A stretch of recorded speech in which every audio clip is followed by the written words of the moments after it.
امروز یکی از خفن ترین پروتئین وی های دنیا رو میخوام بهتون معرفی کنم. وی لیمیتد ماسل تک. بچه این وی به صورت محدود تو دنیا تولید شده و طعمای خاصی هم داره. الان این طعمی که ما آوردیم طعم چروز بهش میگن. این طعم خیلی فکر میکنن که طعمیه که مثل زولبیا بامی است، ولی اصلا اون طعم نیست و یه طعمی شبیه به اونه، ولی خیلی خوشمزه تر از زولبیا بامیه خودمونه. خب حالا این مکمل به درد کیا میخوره؟ اولا به درد کسایی میخوره که نیاز به پروتئین دارن.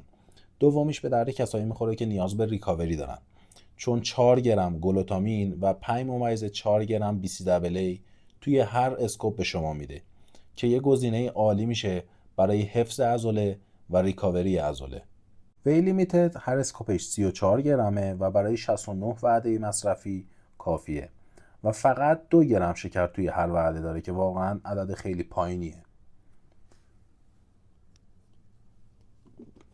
ببینید بچه این محصول اصلی به شرط استعلام اصالت، دارای بارکد چک و همینطور تاریخ بلند و اصلی تقدیم حضورتون میشه. تا سال 2027 انقضا داره.